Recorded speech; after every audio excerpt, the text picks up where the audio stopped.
I'm recording. So take it away, Libby. Hello, everyone. I will go ahead and share my screen here. Hopefully, it seems like you can see it. Ooh, whoops. I didn't share my sound. I have a video for you Oh, guys. great. So, okay, I think now it should work. Yeah. Yeah, hello, everyone. My name is Libby Moeller. I'm the Reporting Fellowship Program Manager at the Pulitzer Center. And I'm here today to talk a little bit about our Westchester and Pulitzer Center Reporting Fellowship for 2025. So I like to start off with this first question, which is what is the Pulitzer Center? In case you aren't familiar with our work, we are a nonprofit journalism and Hey, Libby. educational. Libby, Yeah. I see that Jenny just joined us, and I want to make sure that she's set up the way she wants. I know she was going to try to have Oh, yeah. some students with her. Jenny, Great. Great. No, I Jenny, don't what's have any students with me at the moment. it's just going to be you? Okay, great, great, Yeah. no problem. I'm We going to just go and see started. if I can get them. Give Well, we me just a, started, and of course, yeah. I'm recording it, of course. But do you want us to hold on a second? Let me see. Yeah, maybe. Okay, Give me a okay. We can hold for a second. We can hold for a Can second. always start Just over. started. Yeah, I wasn't sure if she was going to be able to make this work or not. So I think she's going to have some students on their own phone/computers. Nice. Not, uh, we switched on campus from Zoom to Teams, and that's impacted where students can log on to Zoom and where they can't. So I'm at Okay. home, so it's a no-brainer for me. I'm still at home, so we'll see if we can get this Okay. going. Oh, So there's me and here's Arthur. oh, great, great. Uh, All right. Hi. Okay, Libby, take it away again if you don't mind. cool. I'll just quickly introduce myself again and say that hello and welcome. I'm Libby Moeller. I'm the Reporting Fellowship Program Manager at the Pulitzer Center.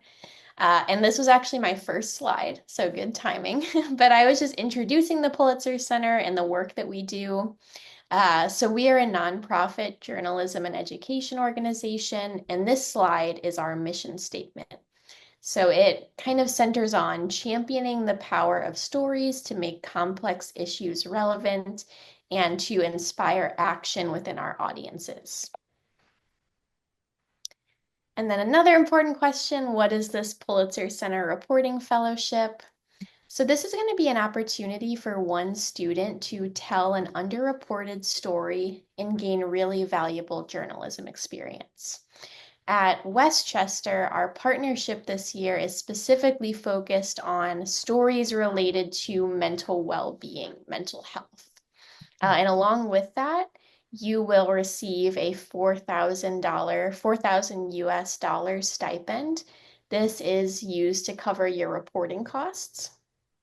You also join our Pulitzer Center network, which includes all of the professional journalists who we've supported over the years and all of the alums of this program, which has been going on for more than 10 years at this point. We also like to offer our reporting fellows the opportunity to participate in outreach events as well. So that might look like meeting with a class, either a college class or like a K through 12 class, and sharing your reporting. Yeah, I don't So, know. Can I jump in just for 1 second? yeah. Jenny, I don't, Yeah. or Professor Evans, I don't think that I shared that with you effectively enough that this year there's a focus on mental health stories. Um, Hmm. I I was a think little, that's good. I think yeah, I that's do great. too. I do too. I apologize for not making that clearer. The Pulitzer Center also had a sort of a special outreach about mental health, and I just got literally confused. So anyway, so Libby's going to share some more targeted information with me, and we'll be able to send that out. We're so early in the process; I don't think anyone's going to be too confused. But we are going for mental health this year. Okay. Awesome. Yeah. And I honestly, I feel like when I was looking back at some of the, alums of the Westchester program specifically, like even when we didn't have this focus, some of the projects actually had to do with mental health and well-being. So Absolutely. hopefully, it's an area with a wealth of ideas and ways to kind of go about that. Yeah. So So anyway, at Pulitzer, all of our reporting is broken down into at least one of five focus areas. those being global health, human rights, climate and environment, information and AI, and peace and conflict. So with this mental health and well-being focus, that may fall under our global health focus area, but there's tons of ways to actually report on these other focus areas as well, and kind of intersecting that with mental health. So you'll find that a lot of our Pulitzer Center reporting, if you go to our website and look around, they all have at least one of these focus areas, but many stories kind of touch on multiple. So this is our most recent cohort of fellows. This was our 2024 class. We formed the cohort by selecting at least one student from each of the universities and colleges we work with. So in 2025, we'll have our fellow from Westchester, and they'll be part of a class with fellows that come from other community colleges, state universities, liberal arts colleges, schools of public health, schools of journalism. There's a really wide variety of institutions where our fellows come from. In addition to this being, a great professional experience and a great way to see what you think of journalism, we also like to think of the fellowship process as a community as well. A really big part of that is this photo here in the middle. This is a photo from our 2024 Washington Weekend event. Washington Weekend is exactly as it sounds. It's a weekend-long event held in Washington, D.C., usually every October. So we pay for all of our fellows from that year to come to D.C. You stay in a hotel. There are some fun meals. You get to share your work that you did during the fellowship, hang out with your fellows, and just make a lot of great connections within journalism. Josiah was our most recent fellow from Westchester, and this is a photo of him when he was presenting his work at Washington Weekend. Other aspects of the fellowship community might look like, so this is a photo of, or a screenshot of a graphic we made for a webinar we hosted that featured reporting fellow work. So we like to involve reporting fellows and their projects in our Pulitzer programming whenever possible. We sometimes host in-person or virtual reunions just to touch base with people. And sometimes we've had at those reunions, fellows who were fellows back in 2013, still check in. So it really is a community that can be long lasting if you're interested in staying in touch with the Pulitzer Center. So this next slide, I have a short video for you guys. This is our 2023 Washington Weekend highlights reel. Our 2024 one is still in production, unfortunately, so I don't have that one for you yet. But this video will give you an idea of what that event is like. Also, in the video, we speak to a few reporting fellows about, what they reported on and what this experience meant to them. So I'll go ahead and play this.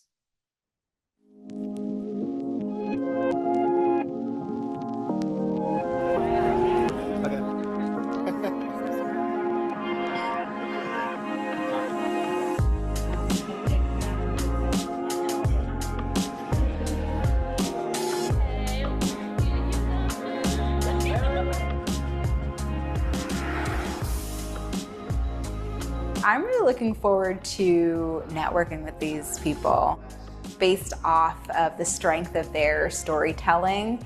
I'm excited to hear more about their lives. This is a really great opportunity to travel, try something new, to get the experience of taking on a grant and running with it and learning how to plan, learning how to execute a story that requires travel and where you're going to be on a fixed deadline. I wanted to investigate what happens in the in-between space when a culture stays alive despite everything, to see all the changes of this modern world.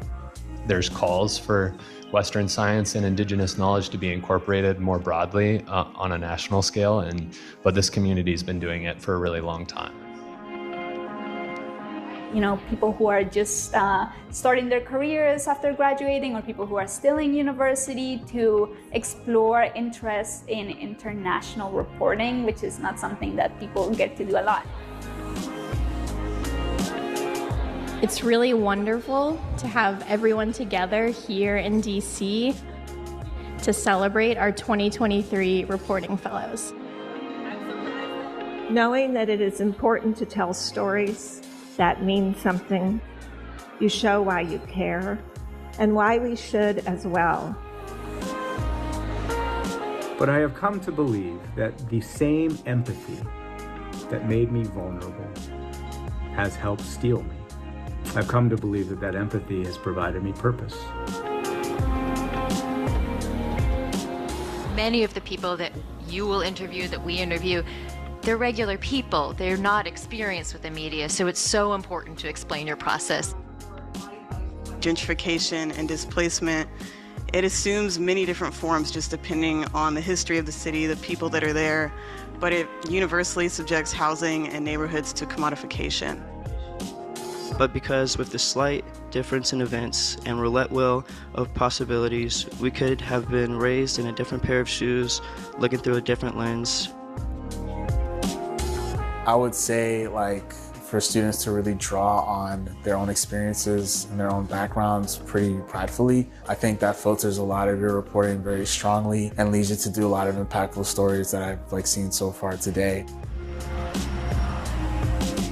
A really important part of the weekend for me was being able to talk about something I really am excited about, and you can feel that passion in all the other reporting fellows too.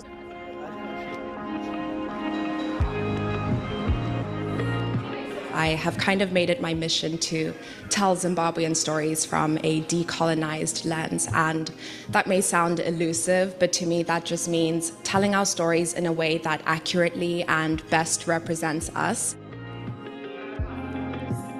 During my reporting, I explored the complex relationship artists have with artificial intelligence to hopefully produce a story of hope, companionship, and innovation amidst a time of grave uncertainty. The Pulitzer Center aligned me with such wonderful mentors like Kem and Peter Canellos. As a student journalist, it can be overwhelming to be reporting abroad, so having a mentor who really cared about my project and cared about me so much was just so instrumental. My experience at Washington Weekend has actually been pretty incredible. We can have community together and support each other. People who understand you and understand the work you do, I think, is really hard to find. And I'm really grateful for this space to build not just professional network, but also some friendships that I think are going to be lasting.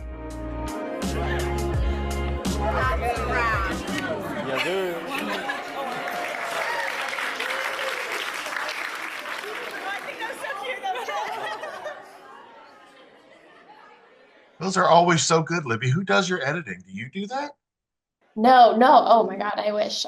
We have a multimedia coordinator. His name is Daniel, and every year he works on that highlights video for us. He does a great job. And yeah, I always love how they turn out. And the 2024 one, coming soon. So if we have another session in the spring, hopefully I can screen that for you guys. Great. We will definitely meet again in the spring. All right, so back to the slides here. A little bit about the timeline if you are interested in applying for the fellowship. Of course, you will want to complete our application. And at Westchester, that's usually due sometime in April of 2025. So still a few months away, lots of time to be thinking about the mental health / well-being story you want to focus on. So the most important part of your application is this 250-word proposal description. This is where you let us know, what is your story? Why does it matter? Why now? Stuff like that. You'll also include a breakdown of your budget, so how you would want to use your $4,000. You'll include some work samples, some references, your resume, and also answer a few other questions related to your project throughout the application. So once we've received all of the applications, the Pulitzer Center convenes a review committee, and we work along with Westchester to select the final reporting fellow. They then get to attend our virtual program orientation and onboarding sessions, which are always set to happen in June, early June. So that would be early June 2025. So all of our reporting fellows, in addition to having the support of our Pulitzer Reporting Fellow team, you will also be paired with a professional journalist advisor. So this is going to be someone who is familiar with the area that you're traveling to, or your general subject kind of focus of your story. And then the reporting process begins. Most reporting fellows decide to carry out their reporting in June, July, or August, especially, if you have a break from school during that time. It's not required to travel during those months, but that's just what most folks tend to do. In terms of the work that you will produce with the fellowship, everyone will have a main story. So most people do choose to write articles, but you're also more than welcome to pursue a multimedia format. So if you want to do a short documentary film or a podcast series, that's also totally acceptable. You need multimedia just somewhere in your project. So if you do choose to go the route of writing an article, a lot of times reporting fellows will fulfill this requirement by kind of having photos throughout their article. But again, if you prefer video or audio, those are also, definitely acceptable mediums. The last requirement in terms of your work is something called a field note. I always describe field notes as personal reflections on the reporting process. So our fellows use them kind of as a time to think about, how did my project change me? What did I learn in this project? Was there a challenge that I faced that I then overcame? A lot of times they're written from a first-person perspective, and it's just a time to kind of get creative when thinking about your project. So all of this work will be published on our Pulitzer Center website, but you're also welcome, skipping ahead here, to try to pitch your story as well. And this is just an example. This slide is kind of showing places where reporting fellows have recently published. And then my last slide here, I just wanted to talk a little bit about what makes a strong proposal. I mentioned that you'll have those 250 words to kind of tell us the most important parts of your story. These are things you should be thinking about, as you're writing up that description. First being, what topic do you want to report on underneath that mental health and well-being focus? Is there an angle you want to cover? How can you zoom in on this issue? What reporting has already been done? We're definitely looking for fresher stories in this fellowship, or things that haven't been super extensively covered already in media. What is the significance of your story? Is there a timely element? Like, did something just change? Is there an anniversary of a specific event? Why does the story matter? Who should be seeing this story? Like, whose eyes do you want to get it in front of? What sources can you identify? Are you able to do some pre-reporting? Consider your logistics and costs. You have that $4,000 stipend. Is that enough, in order to get your project done? Is your project feasible or doable? Can you gain the access you need to the people you need to talk to? Have you considered safety and security issues? So these last two, a lot of times with fellow applications, these kind of questions come up. If, let's say, you want to do a project that involves talking to minors or children, sometimes there are access issues around that, or security issues if you're talking with kids, especially if you want to talk with them about like a more sensitive topic. Or access can also look like, can you just get in touch with the people who you need to speak with in order to tell your story? I'm going to go to our website here before I have time for questions. This is our Westchester page on the Pulitzer Center website. Down here, you can see all of the previous folks who have been reporting fellows and look at their stories and projects. We also have our Reporting Fellow Story homepage, where all of our Reporting Fellow work is published. And this is the kind of general homepage for the fellowship program. It has testimonials, it has like news updates, and more information about Washington Weekend. And then the last one I'll show you guys is we do have a specific page on our website about mental health related reporting. So as you begin to brainstorm and think about what type of story you want to tell, I would recommend maybe looking through this page and seeing, how else has the Pulitzer Center covered this issue. My last slide is just to share this email address where you can reach me and my team. That's reportingfellows@pulitzercenter.org. And then if you scan this QR code, I believe that should take you to our Reporting Fellow homepage. So that's it in terms of my slides. But if anyone has any questions, I'd be happy to try and answer them. Yeah. Oh, Yeah, go ahead. I have a question. Would you be able to work with, can you apply with two people from the college? Yeah, definitely. You are able to do a team application. The one thing to keep in mind is that unfortunately the stipend amount can't change, so it's not like we can like double it.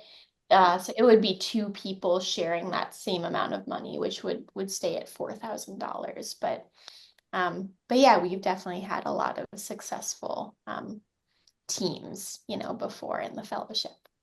Yeah, I think a team option is a great thing to pursue because you just have that built-in support in addition to all the great support you'd get from the Pulitzer Center. And it's fun to work with other people, So I think that would be a great idea. Do you have an idea already? I mean, I know we're really early in the process, but do you have any thoughts? Either one of our wonderful students with this, do you have an idea? I do. What is it? I have in regards to like mental health, I'm thinking like what group can I represent? So for background, I used to be a videographer for different artists in the city, different like, like it would be like the underground artists, like music artist scene in like Brooklyn and Manhattan. Um, that was like this is like just one idea. I can get their like lifestyle and I can represent like how do they support their lifestyle in order to support their like artistic endeavors and like and then how does their mental health come into effect and how do they overcome it? And just from like previous experience, like, their artistry is like the only thing for some it was like the only thing keeping them alive. But the only thing that I'm like thinking about is that it is a very like rough environment and I'm looking at the prestige of the Pulitzer and I'm thinking like I don't know if this is like if the subjects are something to take into account or whether or not if it's presentable enough. Like I don't want it to like be too like vicey, I guess, Oh yeah, I get it. What do you think about that, Libby? Do you think that Pulitzer Center has elements of vice in it? What do you think? Yeah, that's a good question. I mean, we've definitely supported a lot of reporting of, that features people who are, dealing with various things. So it definitely sounds like it's something that could work with. Right. I mean, we support so many different topic areas. It's Yeah. kind of hard to find something that like doesn't fit in with the Pulitzer Center. Right. My encouragement would be to focus in on a specific place. Like, I don't even know if I would do Brooklyn and Manhattan. I might encourage you to pick one. And even then, kind of hone in on an even more specific area. And I would also encourage you to think about, in addition to speaking with the artists themselves, are there like other voices and groups you can hear from in this project? Like, are there any organizations in the city supporting independent artists? Like maybe speaking with someone from a nonprofit or like advocacy organization, speaking with like the friends and family members of the artists, like not just the artists themselves. But I think you have a great start there. Yeah, I think And the it's idea not due until April, so lots of right. time. Yeah, I think that sort of like the mental health of the artist is an interesting idea. And in fact, the student fellow / presenter who came to us most recently, his whole project was on the mental health of a musician, right? I'm blanking on his name. It's Nathan, right? Did you Nathan, have Nathan, he did that great yeah. piece about the guy who played the jazz instrument. And it was Mhm. all about mental health of an artist. So I think that there's already there. Basically, I would like to write about my own story and how what happened to the 2008 impact me, shaped me as a person. And today, even though it's like 16 years after that trauma, I still suffer that. And describe all the situation I went through. And I think it's also very familiar today what's happening in Ukraine right now, that exactly what happened to me, to my family, and it was a really, hard time for me, and it impacted me mentally. So, and I have like every week the therapist, and I'm still under, it's still like, how can I say, it's still with me. The traumas never let me, it's hard to just forget, And I would like to write about that as my personal experience, and how, and especially they come so hard, during, and also I suffered a premenstrual dystonic disorder, like once in a month. Everything what happened to me, it comes in my head, it comes in the back, like in the present. Oh, this happened, because I saw that people dying in front of me. I saw how my grandparents were treated. I lost my father, and then it was just so dramatic. And love to write about my own story, about the mental health, post-traumatic stress disorder, and describe the war, and also today's my life. And if it's and how it has to be like a form, like an article or essay, or how many body paragraphs I have to have. So I would like to know the structure of what I'm gonna do. Well, thank you for sharing your idea, first of all. If it's also okay, I don't know. Yeah, I can definitely give you some feedback. The thing about this fellowship is, since it's a journalism project, we usually can't support projects that are like just written from your point of view, That doesn't mean it's not worth sharing. That just at the Pulitzer Center, that's just like one of our editorial policies is we don't support like the journalistic reporting in like the first person perspective. But we have a lot of fellows who use their own background in the things that they've experienced. And I'm guessing people who experience similar things. Or, you might know someone and then they're going to introduce you to new people who like you didn't know before, but they also, went through similar things as you. So how many sources I have to have? Like 3, 4, and one I can be a personal example also?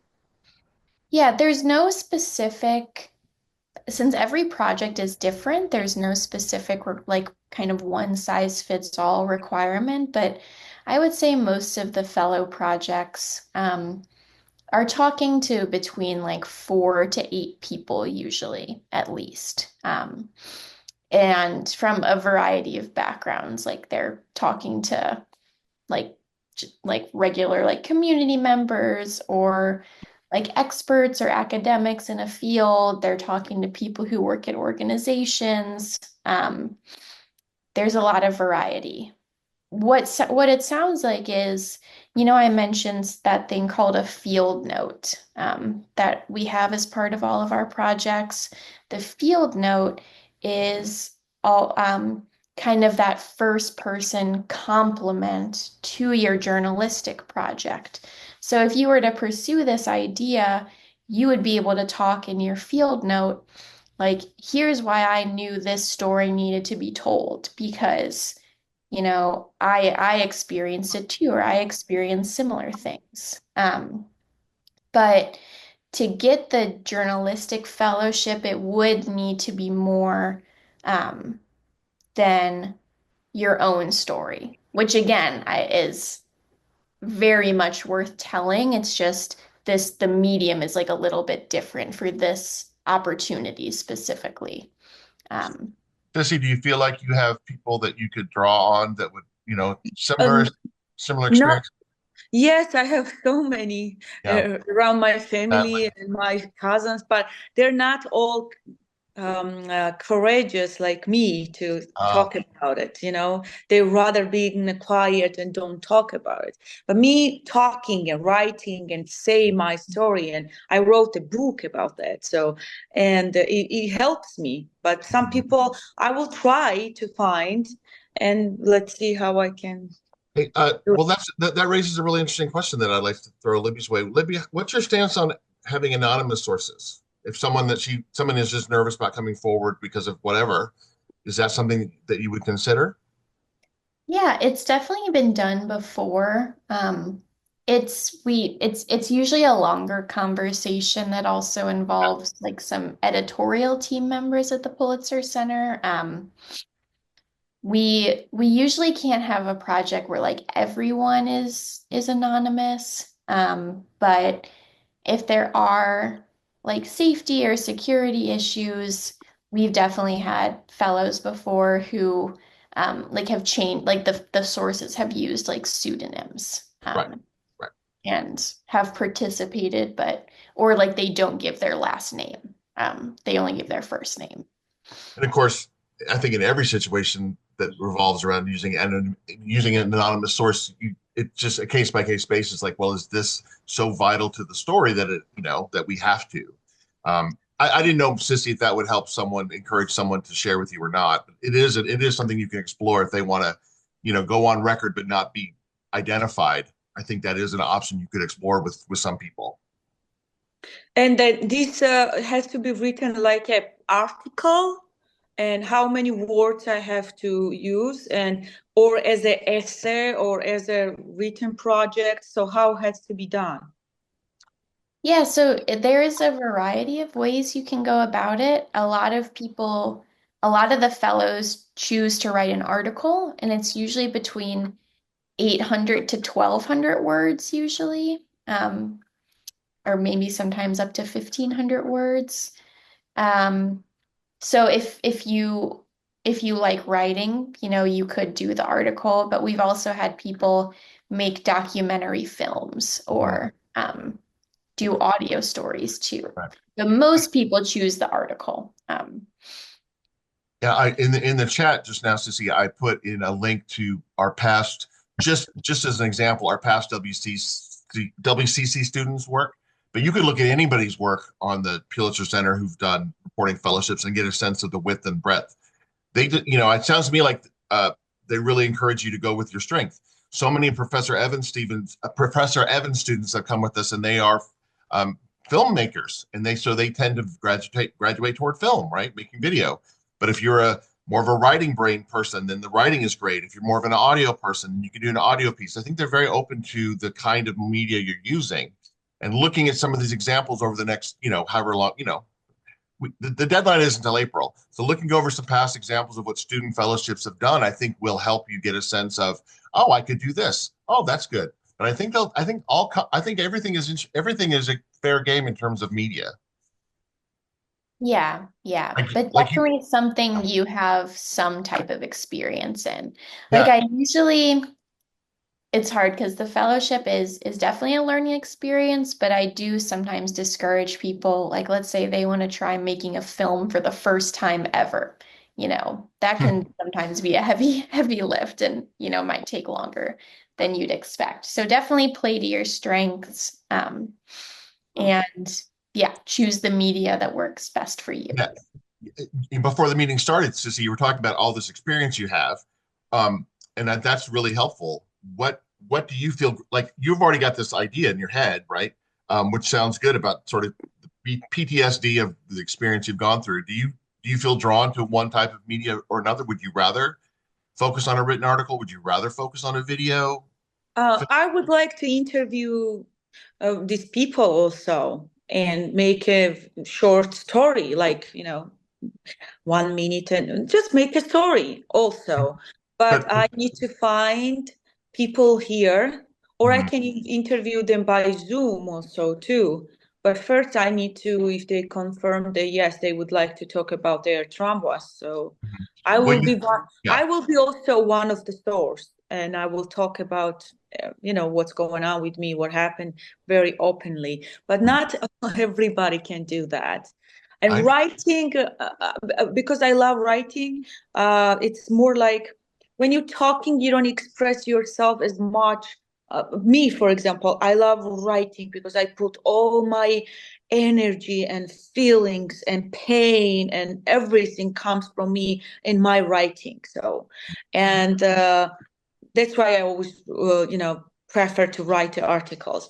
But I can talk to the people first, like 4 or 5 people, and tell them that this is the project I would like to do, and depends on them. If they want to be on video, I would like to do the story as a video, and if they don't want to, then I would rather write the article.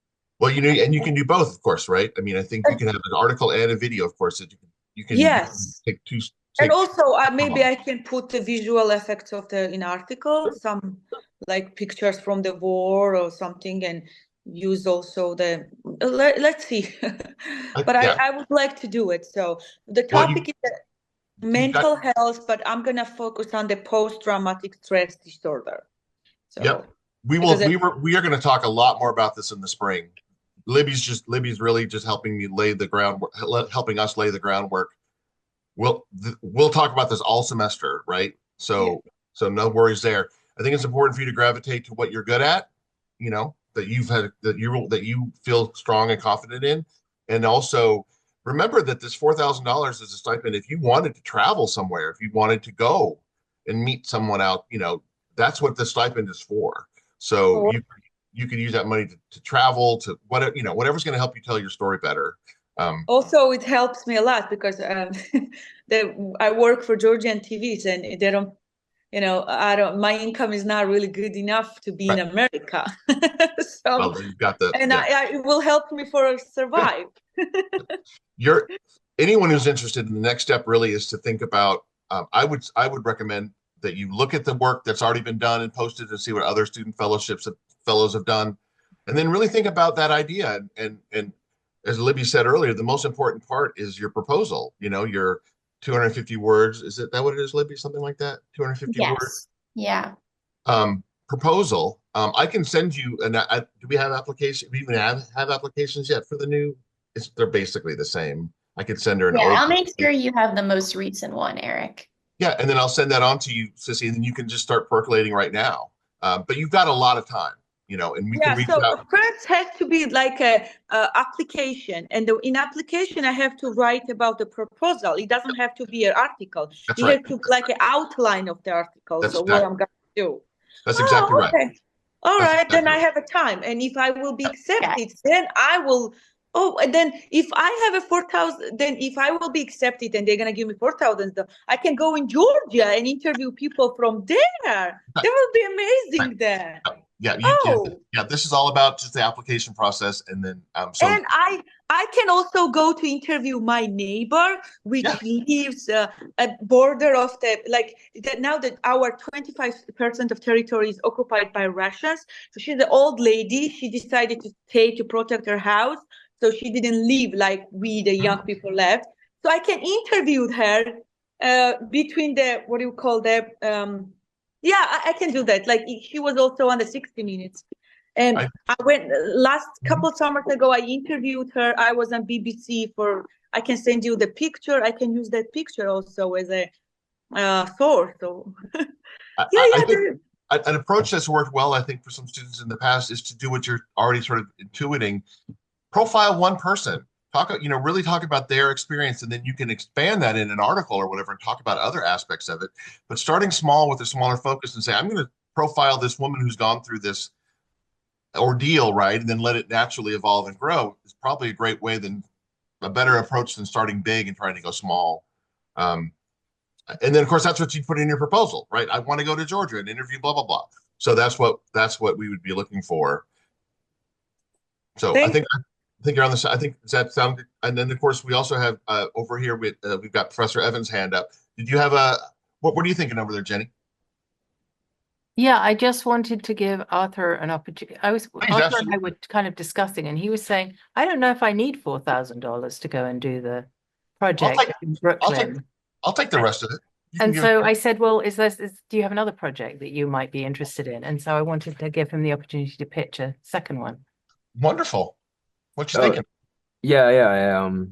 I have a lot of family in the Philippines, so this would be like I have like I think I can like center something around their struggles as I guess like when they're studying as students there, or anything related with my family. Like I was thinking, like would I be able to go to the Philippines and like make a story through there? Would that be like something sustainable if it were to be related to the Pulitzer? Yeah, yes, yeah. Absolutely. And I just to clear something up, and Libby can correct me if I'm wrong, which I often am. If you don't spend the whole stipend on your project, you get to keep it. It's not like you have to. Yes. You're not required to spend every last penny on the story. It's really there to support you that support may mean that I take a week off from work, right? And I work on this only, then you would use that to support your life that way. So don't worry. Don't obsess about I got to get a plan that spends every last penny. Is that right, Libby? Yes, that's totally accurate. And it's true. Like maybe you don't need what Eric said is totally right. Like some people are like, well, I have this extra $1,500 that I'm not really using on the project. It's still yours. So yeah, like he said, if you need to like take a week off of work or something, and then so you won't be paid for that week, but maybe the fellowship stipend like supplements that. If you are more drawn to that first idea of the artists here in New York, don't worry. The budget, I guess I mentioned the budget part of the application process, and that's just a standard thing we ask all of our fellows across all campuses, and it's mostly just to make sure that you don't need like way more money to get it done. Like if you were to win the fellowship and then say, oh, I actually needed $8,000, to do this, then that is where budget kind of becomes an issue. But don't worry about like not spending enough of it, I guess. Right. Yeah. Do you have any other thoughts, Sissy, you'd like to share? Any questions you want to ask at this point? Of course, I can reach out. No. Now this everything was very clear for me, or much more clear than I thought. That will be great. But it will be on. They choose only one person, right? From the Westchester for our school. Okay, all right, I understand. Okay. Is it age? Because I'm older than other students, it doesn't mean anything. No. And also, I'm just gonna write down this proposal. It doesn't have to be also at Georgia. It can be also Ukraine, because I can go in Ukraine too. And be careful. Well, we probably wouldn't. Safety, since Ukraine, I think, the U.S. State Department like kind of has. Sometimes we can't let students go to a place. Okay, all right. But I have been there during, it's not a problem. You can go by train from the Poland and, but also, yeah, we'll see. I don't know. I will write the great proposal and I will think about it, how to do it and find the sources. And well, if it's not Ukraine, the Georgia is going the same thing today, even we're still fighting for our freedom and independence. And just in the spring, I was there leading the revolution. So, well, there was just, I mean, I know there was an election recently, right? I feel like that's pretty timely that now, yeah, there's demonstrations going on. There's still going on demonstrations. Half of my friends, the Russian oligarch, put in the jail. So, and I also think that, you know, a lot of going on, and the whole country is also, it's like, and also I can write about the post-traumatic stress disorder and how after the communism, like Soviet Union collapsed, and how whole country suffered of that, and how hard was for them the transformation from socialism to capitalism, because to 2 days the people in Georgia, like my parents' age people, generation, they still suffer that.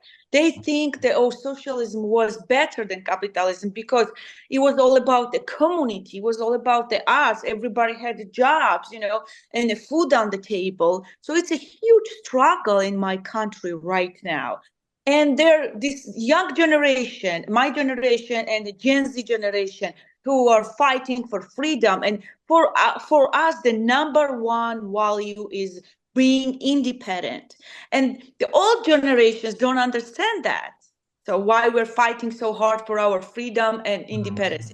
So I can sit down and make an outline and think about it, how this impacts the people's mental health in Georgia. And again, I want to throw something out there that Libby can hopefully will correct me if I'm wrong. But let's say you have two ideas because you kind of went to another place there, right? You can submit 2 different proposals. I would recommend you would do that rather than try to cram it all into one, because you might have 2 takes on the same general idea, or there might actually be 2 totally different ideas. Libby, do you think that's better to submit different proposals for different ideas that are clearly different, delineated, not trying to cram it all into one? Yeah, that's okay. I just know that in the end, you'll probably focus in on one, and that being specific is really helpful. Okay. Yeah, more like 1,000 words, let's say, you know, that's a sign you need to split it I'm up. more interested in like a book, you know, about the second thing, you know, the entire history of like Georgia post-Soviet Union that's like really, really big. It is a big, and fascinating, but lots of material there. I know, and that's what we Georgians always do. We focus on the big things, not the little. That's a common thing, you know. And it is absolutely, like if you see my master degrees last how can I say, my research, you'll see like, oh my God, I wrote the Georgia after the collapse of the Soviet Union, political, economical, everything. Like it was just too much. Yeah, I understand. In Americans, it's more like be specific, focus on the one thing at a time, which I like it. All right. Well, especially for I feel like in my classes, our journalism classes, the focus is super important for you more than anybody else, right? For the student, because you know, it's so easy to get overwhelmed, and you want to feel in control and tight about something before you expand it. We got to leave at noon, of course, so I want to make sure we're good. Do you have any other questions? What are you thinking over there, young man? What you got for us? Okay. Would I be able to? I was thinking about just kind of, I guess, contacting you maybe before I really absolutely. Of course, absolutely. Do I contact you, or do I contact Libby? Like, either one of us would answer your emails for sure. I'm always happy and available to talk with students about their ideas. I'm sure Libby would be happy to give some consult too. Absolutely. At any point, reach out to us. I would definitely, encourage you to yeah, take up like Professor Luther on his offer to talk about your proposal, or I'm sure like Professor Evans too would be willing to chat. Um, that I think can only make your project better. You know, the more you talk about your idea with mentors on campus or even like your friends or family, like, see what they think too. And yeah, that email that I had, I'll type it in the chat, but it's reportingfellows@pulitzercenter.org.